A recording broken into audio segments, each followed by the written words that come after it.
Assalamualaikum warahmatullahi wabarakatuh. Assalamualaikum adik-adik semua. Materi hari ini adalah mengenai koordinat. Koordinat yang terdapat pada mata kuliah pengukuran dan pemetaan ini.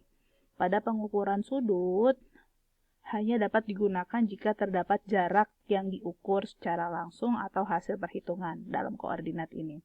Pada dasarnya, posisi titik-titik di lapangan dihubungkan satu dengan lainnya oleh sudut dan jarak itu.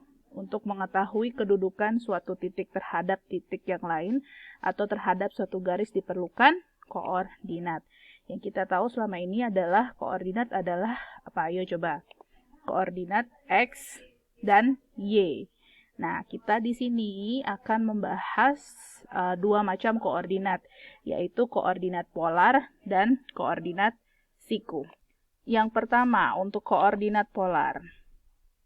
Kedudukan suatu titik P yang tertampil pada gambar terhadap garis A dan B yang lain dihubungkan dengan dua besaran sudut dan jarak untuk menentukan posisi satu titik. Itu namanya disebut dengan koordinat polar, yaitu titik P, DAP, yaitu adalah jarak dari A ke P, kemudian alfa AP, yaitu sudut A ke P. Jadi titiknya koordinat P tersebut kita namakan adalah koordinat polar.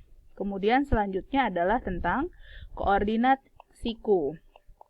Koordinat siku, kedudukan satu titik P terhadap garis yang lain ditentukan berdasarkan besaran jarak X dan Y, di mana X adalah sejajar dengan AB dan Y tegak lurus terhadap AB. Kedua besaran jarak tersebut dapat diukur langsung di lapangan atau dapat dihitung dari koordinat polar, yaitu di mana besaran X itu adalah D cos alfa, besaran Y adalah D sin alfa. Ini seperti aturan sudut ya, sisi depan sudut dan sisi belakang sudut. Ini adalah kita namakan koordinat siku. Ada perbedaan antara sudut arah dalam ilmu ukur tanah dengan sudut arah dalam ilmu ukur sudut, atau yang biasa kalian ketahui adalah goniometrik. Dalam ilmu ukur tanah, sudut dimulai dari arah utara atau sumbu Y positif ke arah timur searah putaran jarum jam.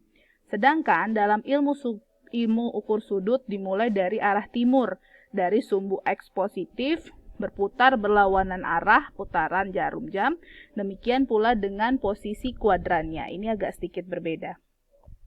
Oke, di sini tertampil perbedaan antara ilmu ukur sudut dengan ilmu ukur tanah, di mana yang tadi saya telah bilang sebelumnya bahwa dalam ilmu ukur tanah itu sudut itu dimulai dari arah utara atau sumbu Y positif ke arah timur searah putaran jarum jam. Sedangkan untuk ilmu ukur sudut ini, ilmu ukur sudut dimulai dari arah timur, sumbu X positif berlawanan arah jarum jam 1, 2, 3, 4. Kalau ini searah jarum jam 1, 2, 3, 4. Seperti itu. Selain itu, ada juga perbedaan selanjutnya atau ada ciri khas sendiri dalam ilmu ukur tanah mengenai sudut arah yang dinamakan juga pula sudut jurusan atau azimut. Ini adalah tabelnya. Dalam ilmu ukur tanah, sudut arah dinamakan pula sudut jurusan atau sudut azimut, berkaitan dengan peralatan ukur tanah yang menggunakan kompas sebagai petunjuk arah kaitannya. Kemudian, selain sudut arah yang berbeda, letak kuadran juga berbeda. Pada ilmu ukur sudut, urutan kuadran berlawanan arah dengan putaran jarum jam. Sedangkan pada ilmu ukur tanah, urutan kuadran searah putaran jarum jam. Namun, rumus-rumus goniometri sepenuhnya dapat dipakai dalam ilmu ukur tanah. Kemudian, dalam pengukuran di lapangan, itu seringkali diperoleh data berupa data koordinat polar. Sedangkan dalam penggambaran seringkali digunakan koordinat siku, betul kan? Kemudian karena itu, data dalam koordinat pola tersebut mesti diubah ke dalam koordinat siku-siku.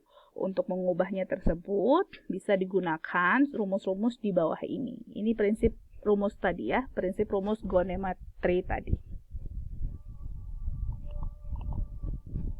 Oke, bisa dilihat rumus-rumus di sini bahwa sigma X di titik jarak dari sigma XA atau dari pusatnya O ke A yaitu adalah D jarak O ke A dikali sin alfa.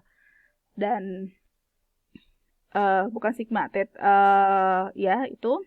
Kemudian sudut atau YOA yaitu jarak dari O ke A dikali cos dari alfa dan seterusnya. Untuk mempermudah dalam mengubah dari koordinat polar ke dalam koordinat siku-siku yang dari rumus tadi, maka digunakan sudut jurusan atau azimut. Azimut atau sudut jurusan ini adalah sudut yang diukur dari arah utara atau arah sumbu Y positif ke searah jarum jam. Sehingga rumus yang digunakan bisa dipakai adalah untuk yang pertama untuk sumbu X, yaitu bisa memakai jarak. Misalnya XIJ berarti pakai jarak DIJ dikali sin sudut azimutnya ZIJ. Kemudian dari yang YIJ atau koordinat YIJ yaitu jarak dari IJ dikali cos ZIJ. Oke, demikianlah gambaran singkat mengenai koordinat dalam ilmu ukur tanah atau dalam mata kuliah pengukuran dan pemetaan. Kemudian kalian dapat mengembangkan rumus-rumus dasar sudut tersebut tergantung dari lokasi titik yang akan ditinjau. Silahkan diperhatikan contoh soal sudah saya berikan di slide teorinya. Kemudian saya juga berikan latihan, silahkan dikerjakan dengan baik. Jika ada yang mau ditanyakan dapat menjapri saya atau menggunakan WhatsApp grup kita. Terima kasih atas perhatiannya. Assalamualaikum warahmatullahi wabarakatuh.